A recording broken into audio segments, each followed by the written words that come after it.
about the afterlife. What happens to us after we die. Now, actually, we're not really going to be talking about the afterlife tonight. We're going to be talking about something that sort of is sort of a precursor to discussion of the afterlife, and that is body and soul. Body and soul. So you might have noticed that throughout the Bible, it talks often about the soul. It talks often about the spirit, and about how human beings are not just matter. They're not just material beings. They also have an immaterial or non-physical component to them, and that's their soul. So that's what we're going to be talking about tonight, because this issue of us not just being material beings is presupposed in the Christian view of the afterlife.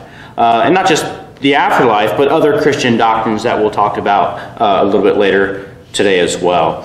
And so what we want to do is sort of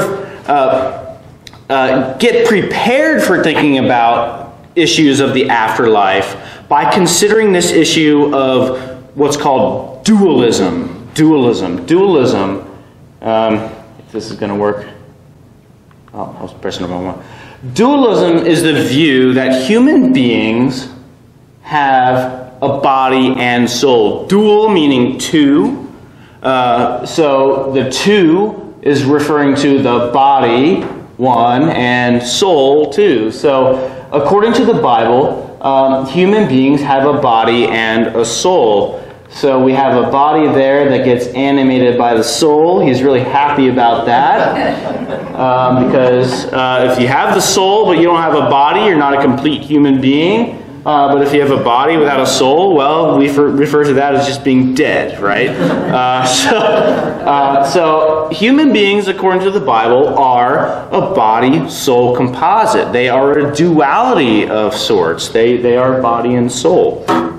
So the body is a physical, material thing, and the soul is a non-physical and immaterial thing.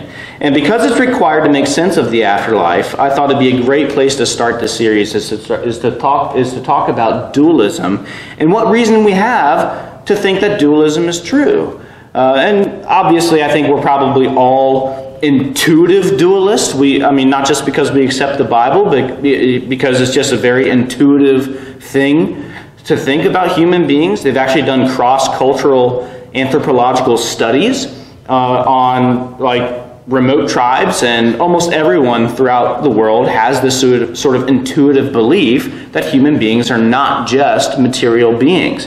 But I wanted to take a moment to think about this a little bit more deeply, because the Bible does teach that we are body-soul beings. So let's see here. What my next? Okay, so we're not going to get there yet. So the Bible does teach that teach body-soul dualism, and we're going to talk a little bit more in detail about what the Bible actually says about dualism and about human beings in particular next week when we talk about what happens immediately after we die. But this week, I just want to kind of camp out on this idea of us being body-soul beings. But just to sort of get a biblical foundation real quick, we should say that the Bible does have a very rich vocabulary to describe our being body-soul beings. So in the Old Testament, the immaterial or the non-physical aspect of our being, the Hebrew words there are ruach. Right, ruach. You gotta say it like that because it's Hebrew. And neshama and nefesh. These are all synonyms for a non-physical, immaterial aspect of our being. The New Testament, soma, sarx, is often referred to as our body, our flesh, soma and sarx. Whereas the non-physical aspect of our being, the terms that are used are sometimes it's just referred to as our heart, cardia in Greek, or psyche, which is psyche, which is the Greek word we get for psychology, psyche, all these words come from the Greek word psyche. and then pneuma, which is spirit, the Greek word for spirit. So the Bible has a very rich vocabulary for describing this physical aspect of our beings, but also the non-physical aspect of our beings, body, soul. And of course, if there's any proof text that you want to appeal to, just sort of like have in your pocket, your back pocket, ready to go to say that the Bible teaches that we are body, soul composites, it's of course Jesus' words in Matthew 10:28 when he says, "Do not be afraid of those who kill the body but cannot kill the soul." And the word he uses there is pasuke. Rather be afraid of the one who can destroy both the soul and the body in hell. I mean, that's a rich verse that we're going to probably encounter again in this series. And of course, there are multiple biblical doctrines that presuppose this sort of body-soul dualism. And of course, we encounter it right there in the first chapter of Genesis with the creation of man, right? We have God creating man out of the dust of the earth, which is the physical aspect, but he didn't become alive until what? He breathed into him. And I believe the word there he used for breath of life is ruach, right? He has this breath of life that goes into the dust of the earth, the physical aspect. And so the very creation of man, we have this duality to us, the physical aspect and the non-physical aspect. But also the afterlife, right? The topic of our series. The afterlife presupposes this duality. From heaven, hell, resurrection, and everything in between, right? It seems like we have to presuppose that human beings are not just matter, not just material beings, but we have this dual nature, this immaterial aspect, sometimes referred to as a soul, sometimes it's referred to as a spirit, synonyms. We can talk about maybe if there is a difference between a soul and spirit, and sometimes it's just referred to as the mind. That's immaterial and not material. And of course, the incarnation itself is testimony to the biblical teaching about human beings being a duality, right? Because God himself, Scripture says, is spirit, pneuma. But God becomes incarnate. He becomes infleshed, right? So this speaks to this dual aspect of human beings. We have a soul and we also have a body. Now, I want to talk about what rationale we have for thinking that human beings do have a soul. Of course, we all accept that the Bible is true. And we all accept that human beings have a soul, have this immaterial, non-physical aspect to us, just on the basis of the text of the Bible. But you know, whether or not man is just matter, just a material thing, this is something that goes back to almost like the earliest philosophers. They've wondered about this too. And they've wondered about whether or not we can prove this, or whether or not we have good reason to think that human beings are more than just matter, based on reason alone. Can we argue that we are more than just matter? Do we have, let's just say, like, reasons outside of just the Bible for thinking that we're more than just matter? And even though I think the Bible's enough for us to be justified in thinking that we're more than just matter, I think sometimes it's encouraging to find that we have reasons outside the Bible that justify what the Bible says, right? That actually is buttressing evidence. It's considerations that show that, yes, what the Bible says is actually true after all. Or if you're talking with a non-believing friend who doesn't accept that the Bible is authoritative, you can go to these other reasons and say, well, what about this? What about this? What about this? And then you can circle back to the Bible later when you've already given them good reasons to think that what the Bible's already saying is true, right? And so what I want to say, what I'm going to do tonight is kind of like very briefly, talk about 5 reasons to believe that we are, in fact, body-soul composites, but not proof texting from the Bible. I just want to look at what some of the more famous philosophical reasons that have been given for thinking the same thing, that corroborate what the Bible says. So that's what I want to do. Any questions so far? Okay. All right, so the first thing I want to think about And I apologize in advance if this one keeps you up at night, because it's a doozy. Okay, so there's an ancient story circulating in ancient Greece. Plato talks about this in one of his older dialogues, called the Ship of Theseus. The Ship of Theseus. And the story goes that this ship was very busy. It was circulating, it was trafficking in this, and it was trading here and there, and this ship had a very long and industrious life. And throughout its life, when a plank would go bad, the sailors would replace it. When a rope would go bad, the sailors would replace it. When the mast would go bad, the sailors would replace it. And throughout the course of the life of the ship, turns out that every single piece, wood, rope, metal, everything was replaced. But there it goes, it's still sailing along. So you got to ask, is the ship that's still sailing on the water the original ship of Theseus? Or is it a new ship? Because it's had every single part replaced before, right? So this is sort of an intuition pump to sort of get us thinking about something I'm going to get to later. I'll make the connection in a second. But what do you think? Do you think the ship that's sailing, that's over time had all its parts replaced, is it the same ship or is it a different ship? Remanufactured. It's remanufactured. But it still has the same name, right? It's still the Ship of Theseus. Now, here's sort of a twist we might add to it. The same VIN number? Stamped on the inside. Yeah. The DMV might have to answer this one, right? Yeah. So now here's a twist we might add. Let's suppose that every part that was taken off the original ship was saved and put in a warehouse and then reassembled into a ship. Which one is the original ship of Theseus? The one that's actually sailing out on the waters, or the one that's in the warehouse? Warehouse. The warehouse. Okay. All right. So, I mean, this is kind of a brain teaser that philosophers have wondered about for many years. And now, what's the relevance of this? Well, here's an interesting scientific fact. Over the course of about 7 years, the human body sheds every single cell that composes the body.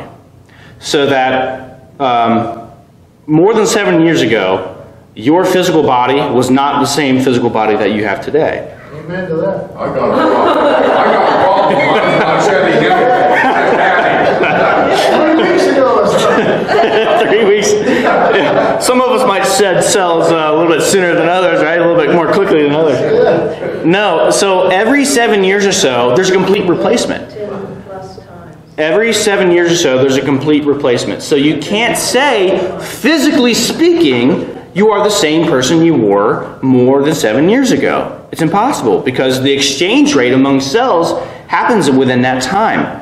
So the question is, if you're just a material being, if you're just a physical being, how can you say that you're the same person, like essentially, like substantially? We're not just talking about like changes of personality or anything like that. How could you say that you're the same person you were more than 7 years ago if we're just a material being? Well, you can't, right? You can't. And so there has to be something about you that endures through this physical change. What is it? It can't be anything physical, right? It has to be something deeper than that. It has to be something like a soul. It has to be something like your mind or your intellect, your consciousness. So we can illustrate this argument like this in step-by-step fashion. If I'm just matter, if I'm just material, there's no one thing that endures through physical change over time. There's nothing about me, if I'm just material, there's nothing about me that's going to endure this change over time. But there's obviously something that does endure this physical change over time, namely me, right? Myself, me, myself, and I. And so I'm not just matter. So this is one argument that philosophers have given for thinking that we're not just material beings. We can't just be matter. So any questions about that? Yeah, go. Do horses change at that same rate? No, I don't know about horses. Well, any animal, because Yeah. I have some sheep that are over 7 years old. And when I go to the barn, I still recognize them as the same sheep they were 7 years ago. Well, you still recognize your wife too, right? She has a soul, but the sheep. Now there is a question about whether or not animals have souls also. That's a whole other. It is, but a lot of the same reasons that we have for thinking that human beings, and I'm talking not about biblical reasons here, I'm talking about scientific and philosophical reasons. A lot of the same reasons we have for thinking that human beings are not just material also carry over to animals. And so, I mean, this it actually has an interesting point. Yeah. So in dog years, with their cells every year. Yeah. Right. Yeah. No, I love, that's a great argument. This is interesting to me. Yeah. I heard from this pulpit that dogs go to heaven, That's from cats go to the other place. I'm a cat person, so you better be careful. Sorry. That's what I heard. Faith theologian Wolf Mickey Mouse. There you go. All right, now I hope you brought your thinking caps, and I thought about bringing a hat that I was going to call my thinking cap, but I remembered the conversations we had before about how offended people get by wearing hats in church, so I didn't do it. But this next argument is, yeah, So, Matt. with the material and the non-material thing, mental, Yes. are they so interworked that the non-material can alter, change the material, and the material can alter and change? Very good question. Because Very good question. going with this, Yeah. like PTA. Yeah, Matt. Or I'm sorry, Chris. I was going to say repeat that for the sake of the recording.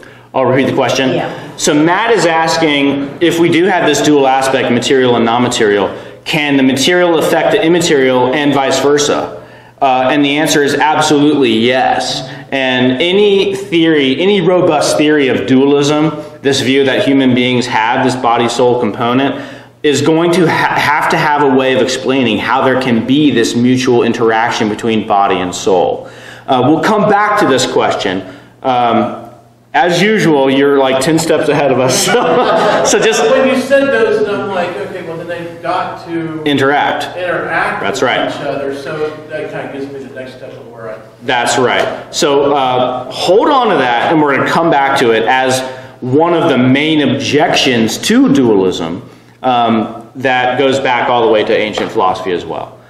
Because how can an immaterial thing interact with a physical thing? It seems like it would just pass right through it, right? How can there be this interaction, right?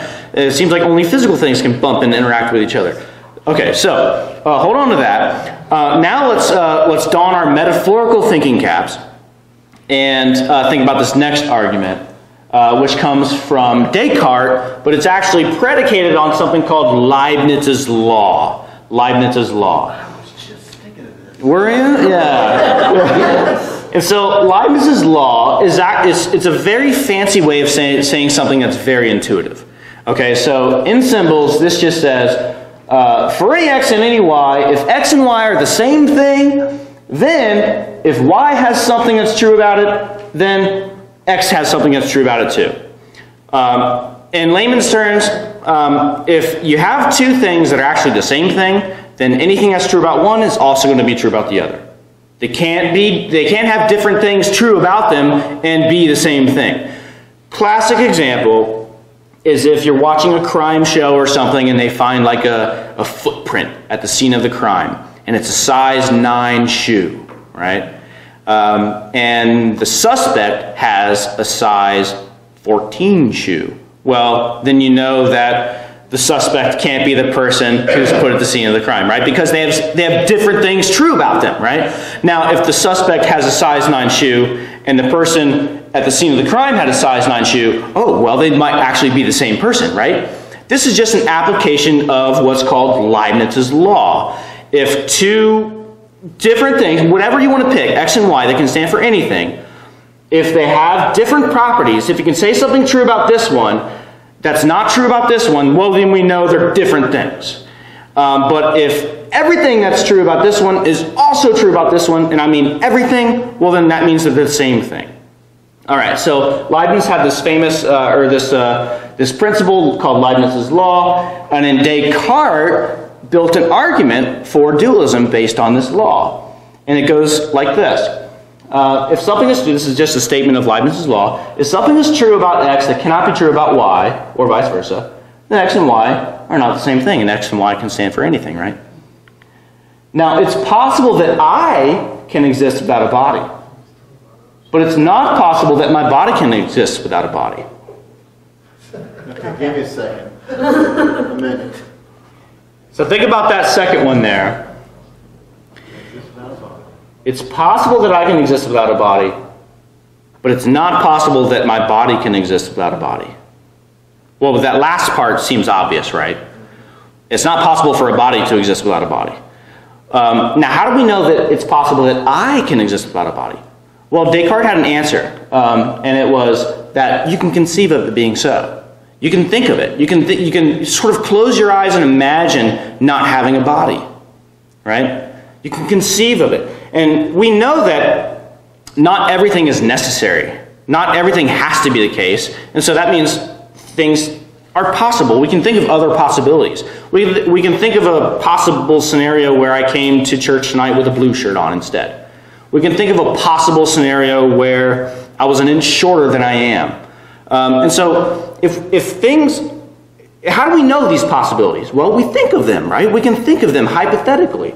That's just how we judge some things are possible and some things are not. And so Descartes said, well, I can think of myself being disembodied, but I can't think of my body being disembodied.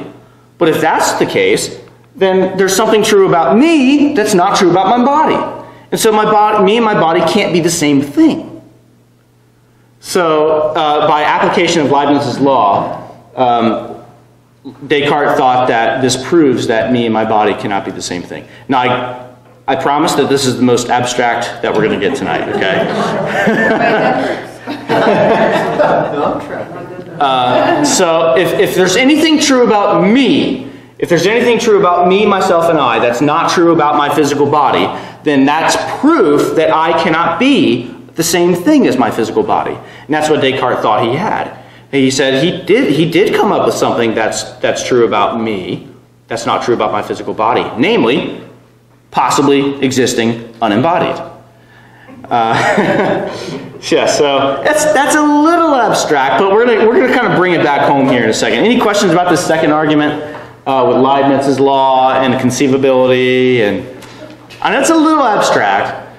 It kind of looks like Ringo Starr. Ringo Starr. No, that's a. Well, I mean, the original picture Descartes didn't have the glasses, right? The Mavericks. The Mavericks, yeah. Is the next one going to be George? Yeah, right. So that's a second reason for thinking that I'm not the same thing as my body, that I'm more than just material. Okay, the next one is comes from Leibniz, and he has this quote. He says, "We must confess that perception is inexplicable, can't be explained, in terms of mechanical reasons.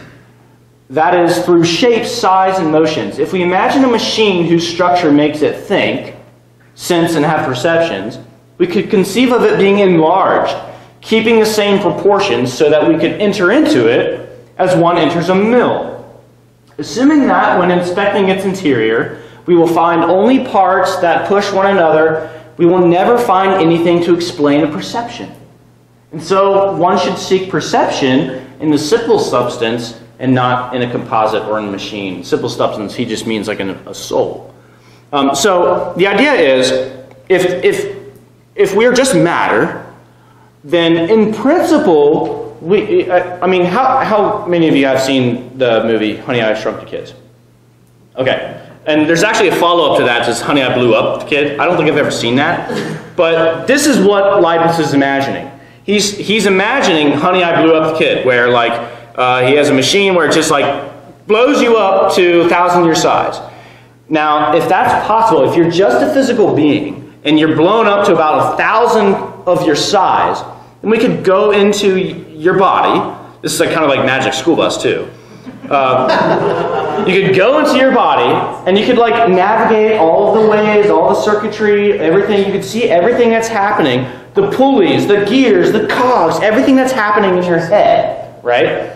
But if we're just physical, then we should be able to see where a thought is, where a feeling is, where a perception is, where an emotion is. But obviously that just doesn't make any sense, right? You can't see a thought, you can't see an emotion, you can't see a perception or anything like that, no matter how big you blew up and no matter how, like, what kind of tour you took through the mind. So Leibniz thought that this was reason to think that, no, this is reason we're not just physical beings. If you're just matter, then mental things like thoughts and feelings could be located, at least in principle, right? We could see them, we could point them out, we could like do a sophisticated brain scan and say, there's that thought, or there's that feeling, there's that emotion. But mental things like thoughts and feelings can't be located, and so we're not just matter. So that's a third reason to think that we are not just material beings. This kind of reminds me of the difference between concrete and abstract. Yeah, typically we think that abstract things are not material things.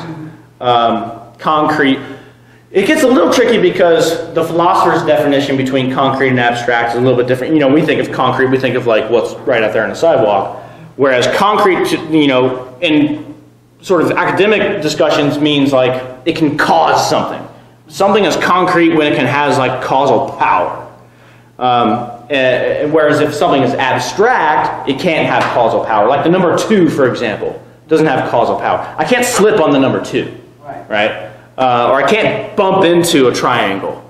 These are abstract things that can't have causal effects in the real world. But concrete things can. And dualism is the view that the soul is a concrete thing. It can have causes. It can cause things. So you're right to put your finger on that. That it's an implication that of this view that the soul is a concrete thing. It has causal power. Any questions about this argument, the Leibniz's mill argument? How about that? And just kind of like having the blanks filled in. Can you? Oh, sorry. 1, 2, and 3. Sorry, number 1 was what is dualism? Number 2 is the Bible teaches body-soul dualism. 3 there is the rationality of body-soul dualism. And then number 1 there under part 2 is personal identity. And number 2 is the possibility of disembodiment. Possibility of disembodiment. And then we just covered there mental things cannot be located. They don't have positions in space. They're not extended in space. It's sort of a category mistake to even think that you could, you know, locate a thought, locate a feeling. And Leibniz's mill is sort of an experiment to sort of get you going about that. Like blow up the mind, you know, 1,000 times its size, and you're still not going to be able to find thoughts, no matter how many cogs and pulleys and things like that you actually see in there. Kind of like a Rube Goldberg machine. Yeah. I mean, a physicalist or someone who thinks that the mind is just physical or materialist, they do think that human beings are like very complicated Rube Goldberg machines. Rube Goldberg machines are just those, you've probably seen like where it sets off a chain reaction, well, this causes that, and then the ball goes on there, and it pushes the domino, and Like then... the mousetrap game. Yes, exactly, yeah. Complicated machine for a simple Right, task. right. But it shows all the little steps that you can do to accomplish this, which would, you know, I mean, theoretically you could show the mentality But of things. that's right. Just physical aspect. But Leibniz's point was, if we could actually blow up the mind to the size of a Rube Goldberg machine, we're still not going to be able to see thought. We're still not going to be able to see emotion, feeling, perception, anything like that. Yeah, Lizzie. What would you say to, so there's like the neuroscientists now, they say like, well, when people are happy, this part of their brain lights up. And when you worry, this part of your brain lights up. And so they say Right. you can sort of see.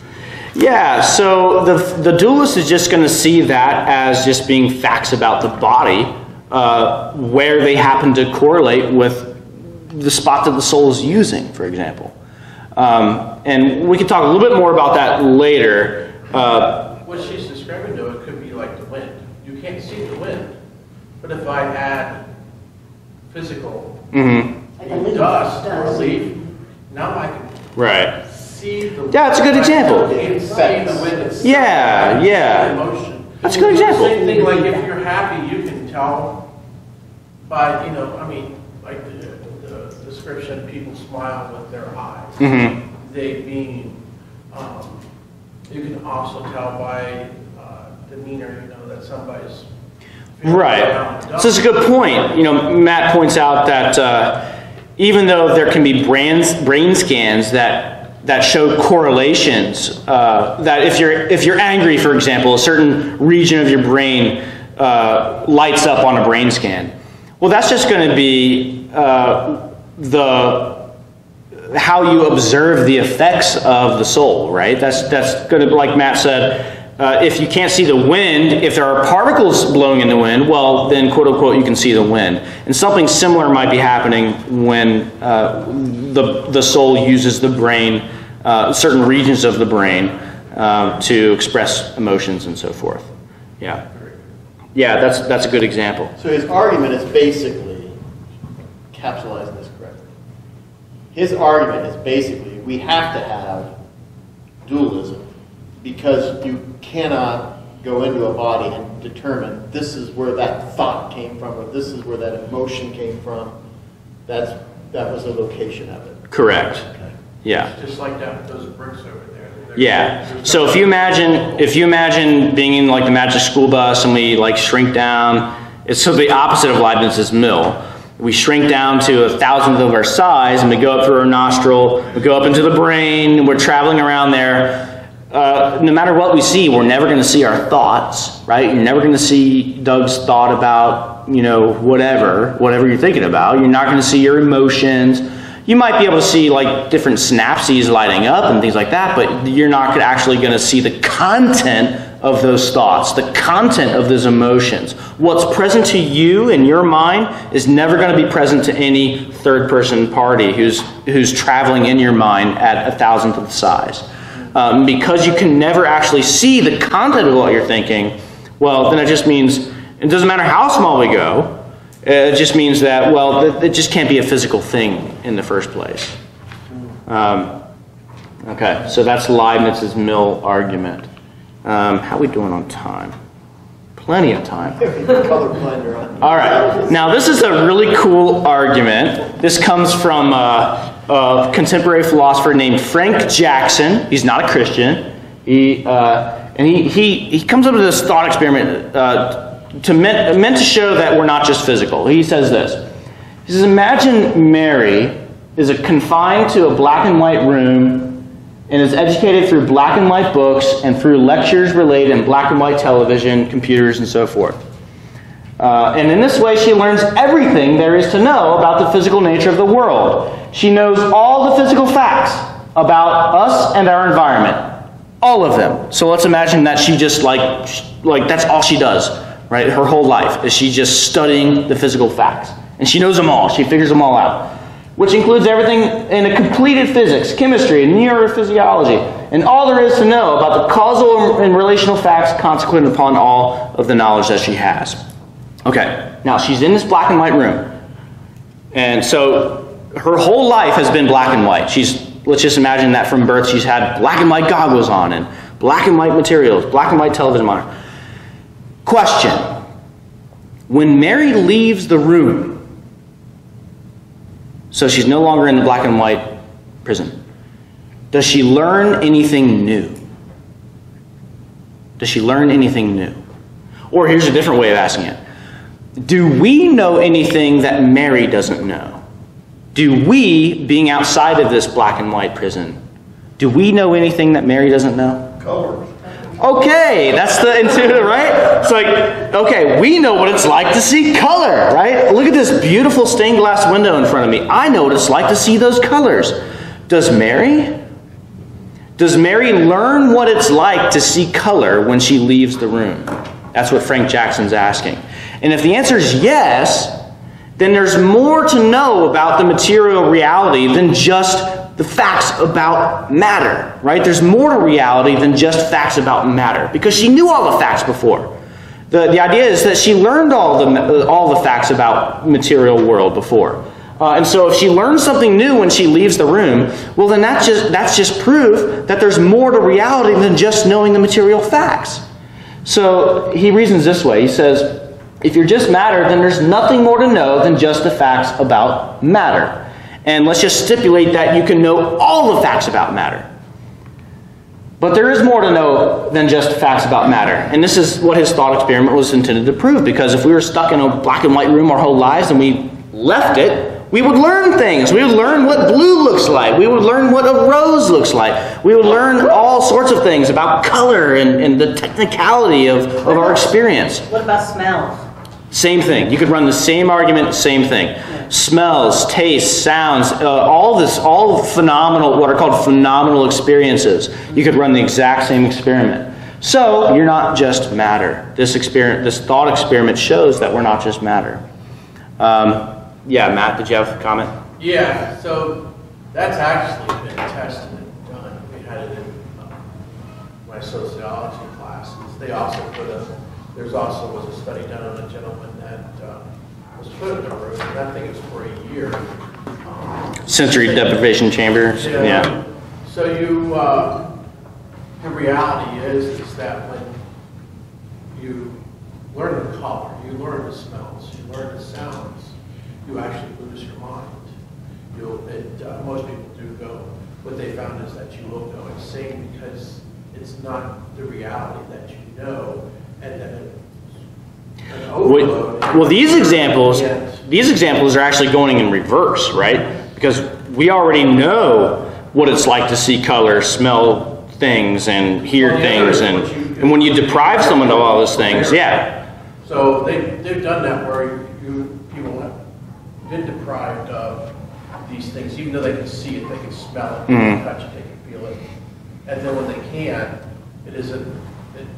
the sociology of it, the sociology studies was that it's entirely too much, and it puts them on overload, causing them to lose their true. Right. So the experiments that we have done on sensory deprivation chambers and things like that would go to support this sort of thought experiment, which is just a thought experiment, that if we did have a child who was raised in just black and white conditions, upon experiencing non-black and white conditions would be completely overwhelming, right? It would, yeah, you're right. It would be totally overwhelming, which just shows that there's more to our mental lives, there's more to us, our consciousness, our minds, than just the physical reality, than just material reality. There's something else. There's something about our experience of color, tastes, and sounds, and all this stuff, what philosophers call phenomenality, the phenomenal experience of life that can't just be reduced to just matter, the facts about material things. Yeah. And I think I have here, it's arguments like these that have convinced the majority of philosophers today that we are not just material beings. And I'm not talking about just Christian philosophers. The majority of philosophers, and I think only about 10% of philosophers right now, maybe less than that, are Christian. But the majority of philosophers are not materialists. Materialism was popular in philosophy about a century ago, in the 20th century. But arguments like these and developments in neuroscience and things like that, strict materialism is not really defended. There are few people that defend it today, but they're outliers. There are not many people that defend strict materialism about human beings anymore today. And just one example is Jae-Gwan Kim, is a Korean philosopher. He defended physicalism as the view that we're just physical. He defended this view his whole life and eventually came around to see that this view is not tenable anymore, that I can't hold this view anymore in the weight against the weight of the evidence and the arguments against it. And so one of his last books he wrote, he just passed away a few years ago, but one of the last books he wrote is called Physicalism, or something near enough. And when he tries to retain as much of a physicalist view about human beings as he possibly could in the face of all these considerations, but yet concede the good points that are being made by these other philosophers and scientists in support of dualism, in support of having a non-physical, immaterial aspect about us. And many people see this as kind of a black mark on his entire career. This sort of besmirchment of his entire legacy is that he finally gave way to this view that we're not just material beings. And the final thing I want to mention about being proof, or at least a reason to think that we're not just material, are what are called near-death experiences. You've probably heard of these before. Near-death experiences, and they're kind of not really aptly named because a lot of these are not near-death experiences, they're post-death experiences. And death, in the sense that's being used here, is there's a distinction here between clinical death and physical death, where clinical death is something like it's measured by something like the absence of brain waves, or like a flat EEG reading for more than like a minute or something like that, or 2 minutes. No breathing, no signs of life. Essentially, you're comatose. You're in a vegetative state. So that's clinical death. Now, that's different from physical death, which there really is no definition of, other than, you know what, if you've been in the grave for 10 years, we know you're physically dead. We know good examples of physical death, but we don't really know how to physically define death philosophically. But we have a good working definition of clinical death, which is absence of brain waves in a flat EEG reading for, 5 minutes or something like that. Now, there are these things called near-death experiences, and these are when people who go through clinical death, but come back, and then report having experiences in that intermediate period. It's very bizarre, but it's very common. It's actually more common than you think. And here's some examples, some dramatic examples. Now here, I just want to share 2 from this book, and I got another one on the computer, just to give you a sense of what these are like.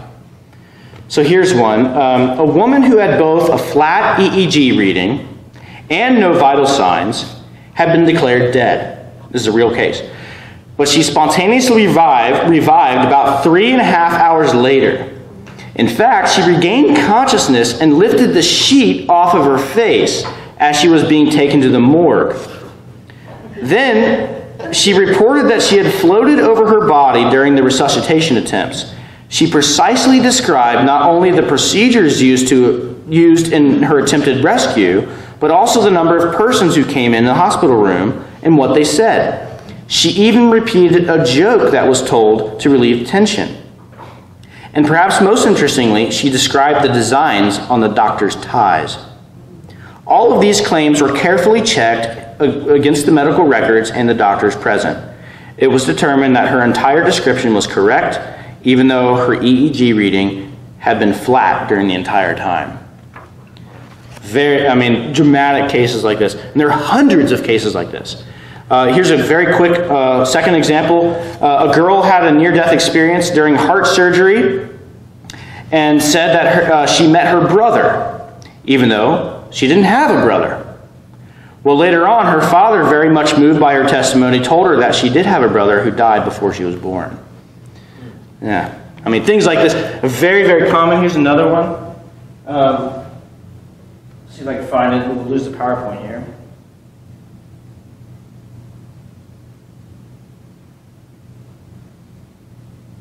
Uh-oh. I can give you one. Do you have one? Yeah. I don't know what's going on here. Close it, try to reopen it.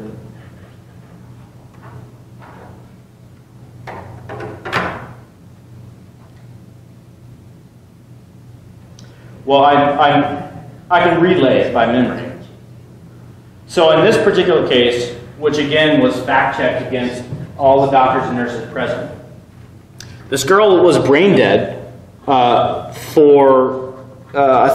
forget what she was undergoing, but she was declared clinically dead. She was dead. And she revived sometime later, and she reported experiencing floating above multiple hospital floors to the point where she was above the hospital, and she said there's a tennis shoe on the roof of the hospital. And when she came back to, when she revived, several people were kind of making fun of her for this, and were like, "Wow, whatever, whatever." And then one of them got so curious about this that they actually conscripted a janitor to go look on the hospital roof to see if there's actually a tennis shoe about where she described. And the interesting thing is you couldn't see it from any of the windows of the hospital. And the janitor went out with several doctors, and they found a tennis shoe exactly where she described it was on the hospital roof. So there are multiple examples like this of near-death experiences that cannot be ignored, and they were ignored for many years by the medical community, but it got to the point where there were just so many, and they were corroborated so often, that they had to start taking it seriously.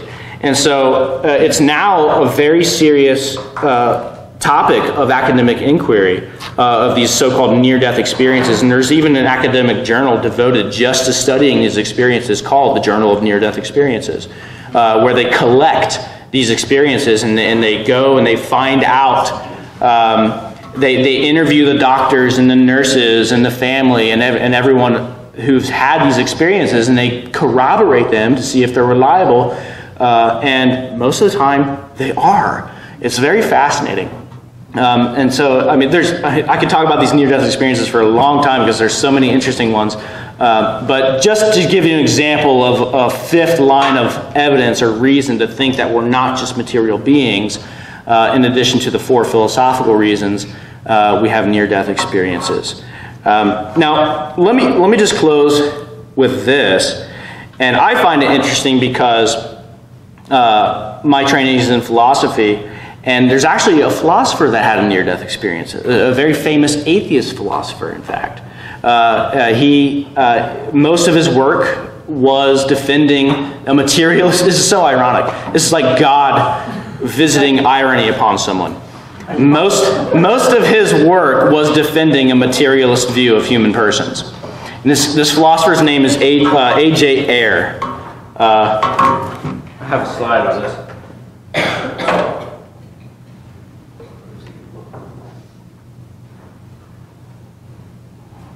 See if we can get this back. Imagine that, just there's one on the remote.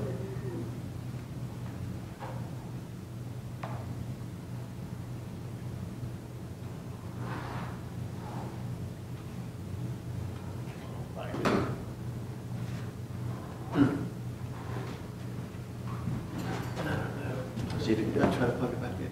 Unplug it, plug it back in. Did you open it? Reboot? No, just unplug the HDMI cable and replug it back in. Do you have an overhead projector? I think they got rid of most of those. Millennials aren't allowed to do it. I think there's one upstairs. Well, don't worry about it. It was just a picture of A.J. Ayer. Reclining in his old British philosopher sort of pose. Well, A.J. Ayer, like I said, he'd written multiple books defending a materialist view of human persons, and lo and behold, he had a near-death experience. And in this experience, and he wrote a paper about this after the fact, and the paper he wrote was called "What I Saw When I Died." And he describes it, he said he saw an intense red light that made him feel pain, and when he turned his face away from it, he also felt pain. He couldn't get away from this painful red light, and he had the feeling that this painful red light was the source of all reality. That's what he says in this paper. But the most famous quote from this paper is that when he says, "On the face of it, these experiences, near-death experiences, are rather strong evidence that death does not put an end to consciousness." Now, he had a very temporary reprieve from his atheism from this experience.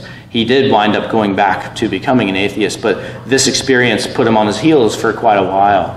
But as someone trained in philosophy, I found that example really interesting because this is an atheist philosopher who was like, "Whoa, this is like a real thing."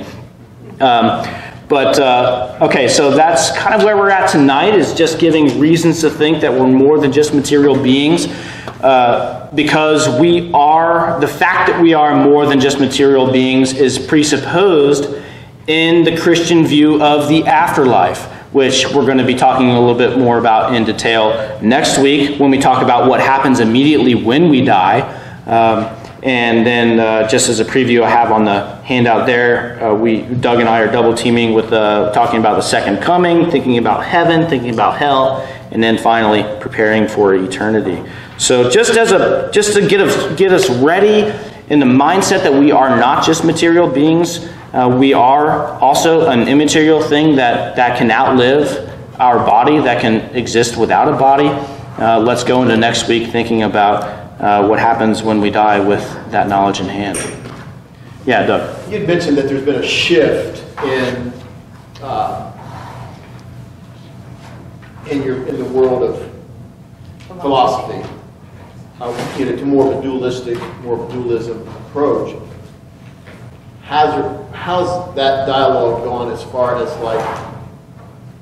has it delved into the world like evolution then? I mean, has it changed or altered views then about evolution? Is there much in that world that you're aware of? If man has a soul, does that help? Does that cause some people to rethink then, the whole thing of evolution versus creation? Is there anything like, I don't know, is that... I don't think so. I think evolution is still, the broad strokes of evolutionary theory is still almost universally accepted among academics. What's becoming increasingly questioned is the mechanism that drives evolution. Is it natural selection or is it something else? Could it be a mechanism, say by design or something like that? Now that's an open question right now, and there's more and more evidence coming out that natural selection is not enough to explain the genetic diversity of organisms that we see today. So that's an ongoing dispute. But just the basic facts of evolution are not. It's the mechanism driving evolution that's not. That being said, there is a very famous Christian philosopher who's probably one of the most famous proponents of dualism today. He wrote a book called The Evolution of the Soul. And in it, he talks about the evolutionary prerequisites that have to be in place for there to be an organism as complex as us, with a brain as complex as us, for God to endow it with a soul, to be able to have as rich of experiences as we have, as conscious experiences as we have, and things like that. But again, that just sort of presupposes that we're sort of the byproduct of evolutionary processes. Yeah. When I listen to the I had it a couple times for science requirements, and when you take off both blinders, one of what the science part of it, and two, you take off the Christian side of it, and you just really look at it for how it is, how you doing.